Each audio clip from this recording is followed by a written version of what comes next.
E aí, filho? Aqui você hoje estava esperando quem? Zeca Camargo? Patrícia Poeta? Fátima Bernardes? Se liga, velho, aqui a banca é pesada, aqui é só veterano na área.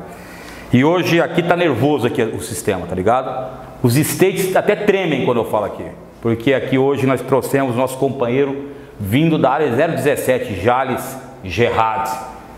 Muçulmano, velho, muçulmano, para conversar com vocês algumas situações aí do Islã. E o nosso querido ex-discípulo, né? Professor Ramon Bidinotto, também fera em história, né? Essa barba de talibã, coisa da hora, velho. E aqui tá pampa pra caramba. Gerhard, boa tarde. Boa tarde. Manter a educação. Boa tarde. E nós vamos aqui perguntar a primeira coisa para você. O que é Islã? Que todo mundo fica falando, a imprensa. O que é o Islã? O Islã é uma religião que surgiu há 570 anos depois de Jesus Cristo. E a palavra Islã vem no raiz da palavra salam. O que é salam em árabe? Paz. Então, muçulmano, ele é aquele cara submisso ao único Deus, a única divindade que é Allah. Esse aqui é o Islã. Você é da onde? Qual país que você veio, Gerhard? Eu venho da Jordânia. Jordânia. Uhum. Qual cidade? Amman. Cidade de Amman. Capital da Jordânia. Capital da Jordânia. Aí, garotão, você que está ligado aqui, em 1970, todo mundo sabe que aconteceu o massacre chamado Setembro Negro na Jordânia. Então você fica ligado e procura lá no seu Google o que é o Setembro Negro, tá ligado? Bom, segunda situação que eu quero perguntar para você. Livros sagrados do Islã. O que vem a ser o Alcorão e as Sunas? Você pode explicar para a gente? O Alcorão é um livro de Deus que foi enviado para o nosso profeta Muhammad, a paz de Allah seja sobre ele, que foi o último dos livros que foi mandados de Allah, que foi mandados 4 livros de Deus mandou a corrente de tempo. Foi a primeiro que Salmos de Davi, foi a Taurá para os judeus e o Evangelho para o cristianismo. E o Corão, ele é o último livro que foi mandado por Deus. E isso é a diferença entre eles e os outros, que ele foi enviado durante 23 anos, foi enviado para o nosso profeta Muhammad, a paz de Allah seja sobre ele. Não foi enviado uma vez só. Por quê? Cada estação que acontecia, um problema, uma pergunta dos outros para os profetas, paz de Allah seja sobre ele vem uma mensagem de Allah enviada através do anjo Gabriel, responder nessa pergunta que nosso profeta, ele é um analfabeto, não sabia nem ler nem escrever, e essa história aprova isso aí. Então, ele vem essas aqui, ele perguntava para ele sobre umas coisas de Moisés, de Abraão, ele vem todas essas respostas, essas dúvidas, a lei islâmica, tudo vem no Corão durante todo esse tempo. Todos os profetas tiveram uns milagres que Deus enviou para eles, para o povo que foi enviado, para crer nele. Mas assim, a diferença entre Islã e outros milagres. Milagres de Jesus, de Moisés, de Abraão, etc., elas são temporárias. Quando aquele profeta morreu, o mensageiro, o milagre dele acabou. O que é o milagre do Islã? O milagre do Islã é o Corão. Que até hoje a ciência ela fica absurda de achar umas coisas de 1400 anos atrás, existe nesse livro que é o Corão. E nós muçulmanos cremos no Criador, não na cria. Na criatura. Uhum. Nós não temos um santo, nós não temos uma coisa sagrada. Uma coisa sagrada para nós, que o Allah subhanahu wa ta'ala, depois vem ao Corão, depois vem o ensinamento do profeta Muhammad, a paz de Allah seja sobre ele. As sunas são os ensinamentos do profeta? Sim, o Islã ele tem 3 bases de ensinamentos. Vamos falar aqui 2 fortíssimos, não tem como discutir com elas. O primeiro é o Corão. Tudo que vem no Corão decretado por Allah subhanahu wa ta'ala, que louvado seja o nome dele, que não tem como discutir. Esses mandamentos como jejuar, como dar zakat, direito das heranças, tudo isso aí vem no Corão. Agora, o que é a Sunna?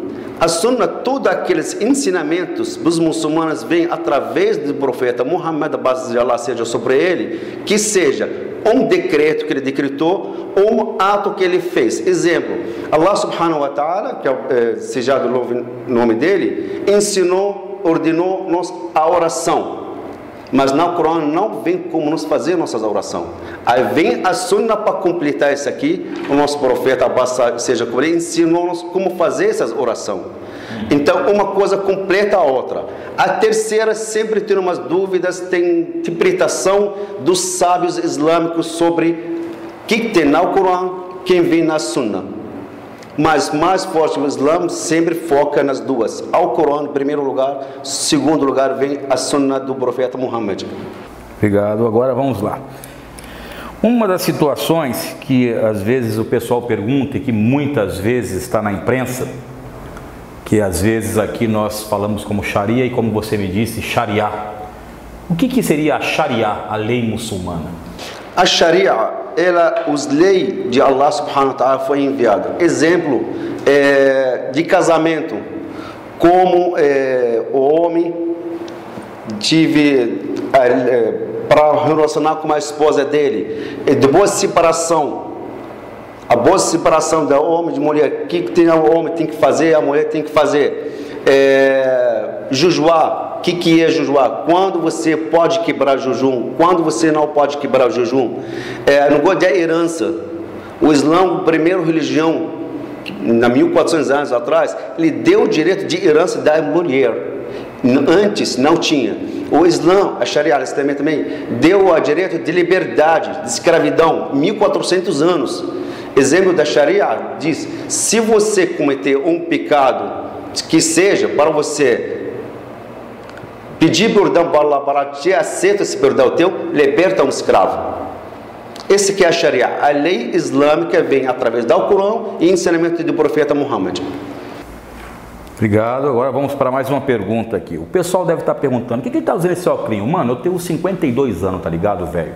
Certo? A minha vista já não é mais como era mesmo. Eu já cheguei aos 52, você vai chegar? Então se liga, vai. Ou a pergunta aqui agora, que muitas vezes o pessoal pergunta e às vezes no Ocidente tem uma conotação diferente. O que vem a ser a jihad? A jihad, que nós falamos como guerra santa, conversão dos infiéis. O que seria isso para o muçulmano? O jihad, falar guerra santa, falar literalmente o significado dela não, mas a jihad, aquele esforço que você faz na sua vida para você chegar teu positivo. Exemplo, a jihad, vamos falar de vários tipos de jihad. Aqueles jovem que estuda Islã, funda por Islã, para que buscar conhecimento do Islã, aquele esforço dele também é considerado Islã, jihad no Islã. A jihad também foi um fato que numa das batalhas do Islã, um jovem foi pegou a arma dele, pegou o equipamento dele para a guerra, né? Aí o profeta Muhammad, a paz de Allah seja sobre ele, falou: fulano, você tem pai e mãe vivos? Falou: tem. Falou: então vá e faz jihad teu com eles. Então, aquele esforço que você faz, todo tipo de esforço que você faz para agradar Allah, louvado seja o nome dele, considerado o Islã. Mas assim, o jihad, guerra santa em si, aquela guerra corpo a corpo, com arma, aquele é o top do jihad. O top de jihad. Mas assim, hoje em dia nós estamos vendo que tem uma situação que está acontecendo, homem bomba, essas coisas. Meu ponto de vista, não considero o jihad. Por quê? O nosso profeta, ele dava as ordens dele quando ele faz qualquer batalha, não matar civil, não matar a criança, não estuprar, não roubar, não cortar uma árvore. A guerra contra o soldado como soldado. E quando meu íntimo, que eu saí para essa guerra, para levantar o nome de Islã, só para Islã, não para outras coisas, que material ou outra coisa, ou fama, então eu estou fazendo jihad.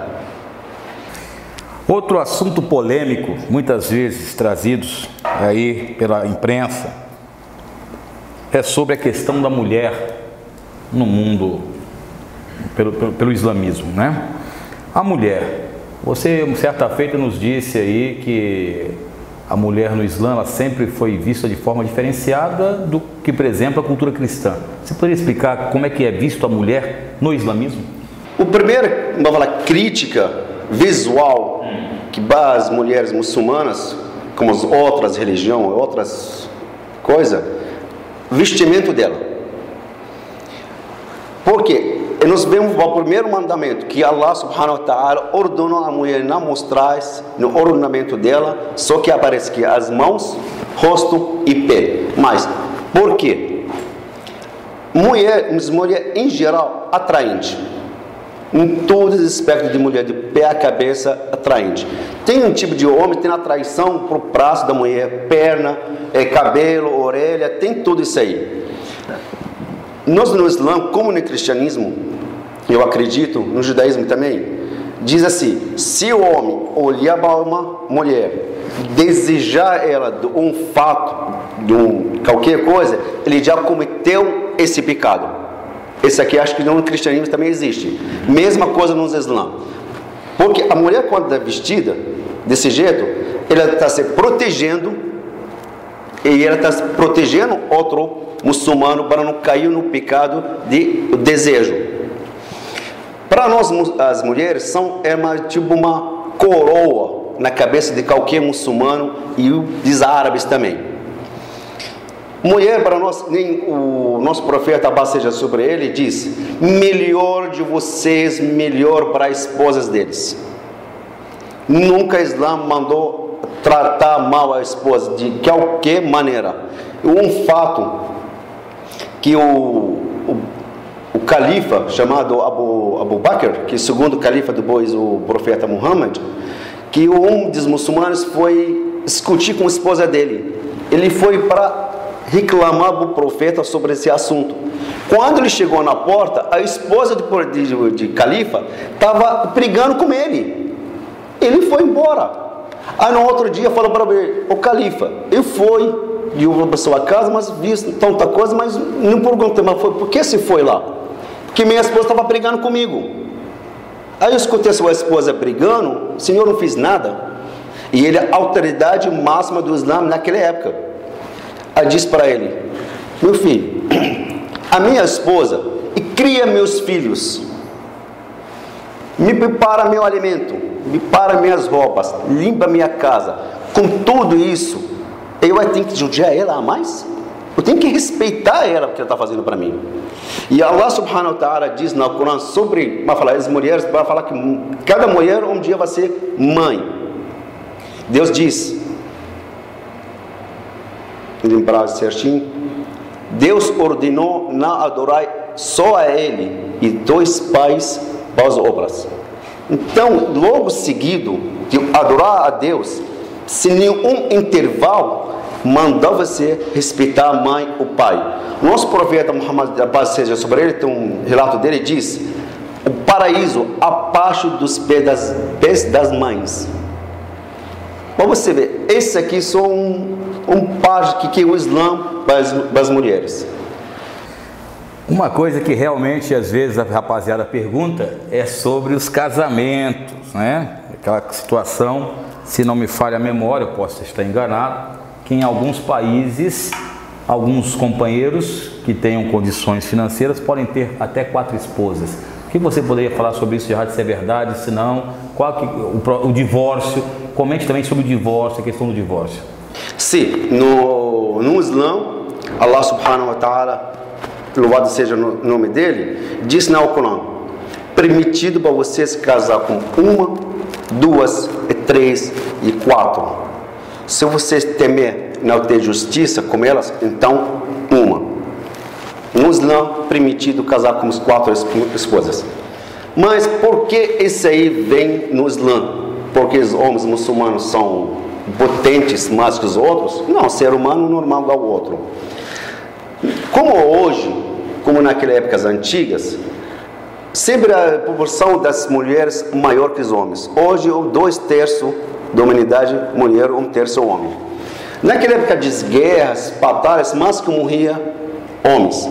O Islã deu esse direito para o homem casar para aquelas viúvas, aquelas mulheres viúvas com crianças que não tem mais quem sustentar elas, permitir para outro homem casar com elas para sustentar essa mulher, para não entrar nos pecados da vida, para sustentar os filhos dela ou para ela se sustentar. Esse aqui. Agora, o que você não tem justo com ela? Financeiramente, isso aqui um terceiro vai falar, né?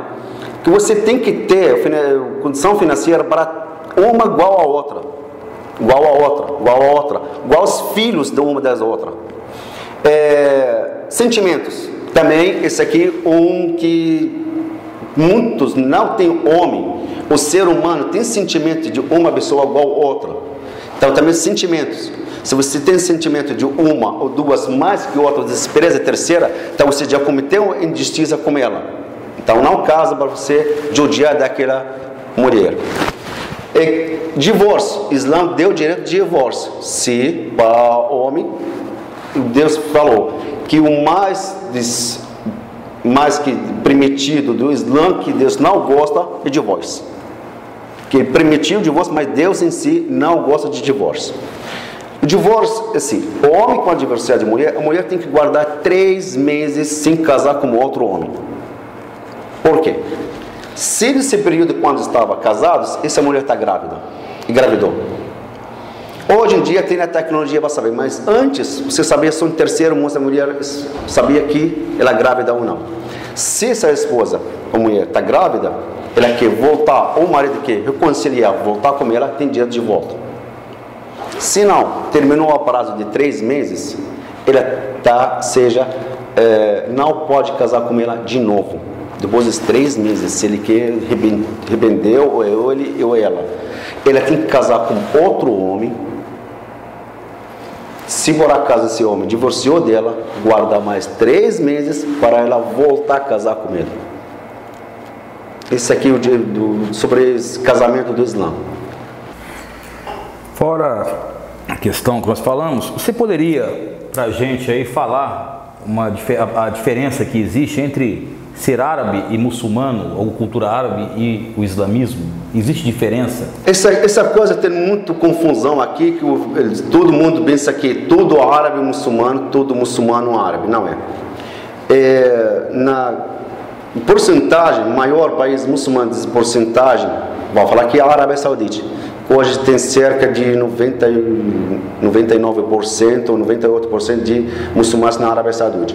Mas concentração, população normal na Indonésia, que hoje passa de 200 milhões de muçulmanos na Indonésia. Também se nós considerarmos que a Índia, hoje também a população dela passa de 1 bilhão de habitantes, ela tem faixa de 35% de muçulmanos, também não, Índia não é o país árabe. O que é árabe? O árabe é aqueles 21 países árabes que falam o idioma árabe, que divide entre a Ásia e a África. Esses árabes. A cultura árabe, ela vem de época do Abraão para cá, essa cultura árabe, que é os costumes árabes. Mas quando vem o Islã, tem muitas coisas do Islã, ela vem um complô certinho com as culturas árabes. Cultura árabe, hoje em dia, vocês pensam, dança de ventre, não é Islã. É uma cultura. Fumar narguila, é cultura, não é Islã. É comer hummus, tahine, kibe, kebab, essas coisas, é cultura, não é Islã. Então, o Islã é uma religião completa, do A a Z, ou na árabe, del alif al ya. Uma situação que você, certa feita, nós fizemos um diálogo interreligioso, e você comentando sobre isso, falou que essa diferença entre sunitas e xiitas não existe. Aqui no Ocidente nós dividimos o islamismo em xiita e sunita. E você, o que você poderia nos falar sobre isso? Existe essa divisão para o mundo árabe ou não? É uma criação nossa do Ocidente? No Islã não tem xiita, no Islã não tem sunita, no Islã não tem Hezbollah, não tem Jihad Islâmica, não tem Talibã, não tem nada. Porque Allah subhanahu wa ta'ala, louvado seja o nome dele, ele diz no Corão: eu chamei vocês muçulmanos. Ponto final. Muçulmano, que é muçulmano, ele segue o ensinamento do Alcorão, segue o ensinamento do profeta Muhammad, paz seja sobre ele, que é chamada a Sunnah. Mas, por que a xiita não é muçulmanos? Quando você quebra uma das regras do Islã, então você não é mais muçulmano. Na xiita, eu acho que eles têm uma diferença, que eles dizem que o profeta poderia ser o Ali, que é sobrinho do profeta Muhammad, a paz seja sobre ele. E quando foi Al-Hijra, quando eles saíram de Meca e foram para Medina, o Ali, ele ficou na cama do profeta, porque eles tinham o povo do Quraysh naquela época na Meca, eles queriam matar ele. Para confundir a cabeça deles, para ele ganhar um tempo, o Ali ficou no lugar dele, na cama dele, e quando ele estava, ele e o amigo dele, chamado Abu Bakr, pegaram a caminho para Medina. Então a xiita diz que o Ali poderia ser o profeta, no lugar do profeta Muhammad passou sobre ele, e eles, dos filhos dele, chamado Al-Hassan e Al-Hussein, eles sagram eles como santos. O Islã não existe santo, não existe nada. Tem umas no Irã, é o maior país xiita, tem uma época que chega de morte do Hussein, filho do Ali, que eles pegam as facas, partem na cabeça, partem no corpo, sangra. Isso aqui não existe no Islã. Quem te dá o castigo, quem te dá o boninho, você, o Criador, não você. Quem você vai jogar assim, eu vou sangrar porque Deus vai me perdoar? Não existe no Islã isso aí. Essa é a diferença maior entre muçulmanos e as xiitas. Importantíssimo isso, porque a imprensa, você aí, molequinho, escutando a gente aí, às vezes pega a televisão, a revista, aí você lê 2 linhas e acha que entende de tudo, tá ligado? E não é assim. Estamos falando com o nosso companheiro Gerard, da Jordânia. Vou acrescentar uma coisa. Todo mundo assistiu o filme chamado A Cruzada, num herói islâmico chamado Salah ad-Din. Isso. Ele que abriu Jerusalém, tirou no mal de cristão naquela época. Antes que ia para Jerusalém, perguntaram para ele: mas por que você vai lutar para abrir Jerusalém? Um lugar você matar xiitas, que na época depois morte do Ali, que mostrou no gozo xiita, chamada naquela época Al-Fatimiyin. Falou: como eu vou guerrear com meu inimigo e as minhas costas estão descobertas? Eu tenho que garantir minhas costas primeiro. Então, o primeiro ele guerreou, a batalha dele maior foi contra os xiitas. Depois que eliminou eles, aí ele foi na cruzada para abrir Jerusalém, numa batalha chamada Mu'ta. Aí depois entraram na Jerusalém. E para terminar, que depois eu vou falar com o professor Ramon rapidamente. Eu sei que para o tempo de internet deve estar muita coisa. Você que fica com o celular assim, ó, não para, não pega uma porcaria para ler, então para você deve estar desesperador, né? Se eu escutei até que até a introdução do curso é muito tempo. Pelo amor de Deus, mano, se liga, vai escrever um pouco e para de me encher o saco. Então é o seguinte, sobre a questão do terrorismo ou fundamentalismo, que é isso que o pessoal... Liga aí, filho, que cai no vestibular. Ah, agora você vai escutar, né? Cai no vestibular, você tem que escutar. Então, terrorismo e o fundamentalismo. Fala para nós aí, Gerard, como é que o islamismo vê esses nossos companheiros que, às vezes, em nome de Allah, acham que vão para o paraíso, né? Fazendo alguns morticínios e tal. O Islã, nem falei antes que isso aqui, que o profeta, quando mandava para uma guerreira para abrir uma cidade ou um país, fala: não mata civil, não estuprar, não roubar. Esse aqui no ensinamento do profeta Muhammad. Nos muçulmanos, nem eu, nem você, nem qualquer ser humano tem direito de tirar uma alma que Deus colocou sem direito. O direito o quê? Defender sua alma, defender a tua religião, defender teu território. Pode ser, mas quando está um soldado com soldado, você sabe com quem você está lutando. Agora, homem-bomba. A primeira coisa é cometer um suicídio.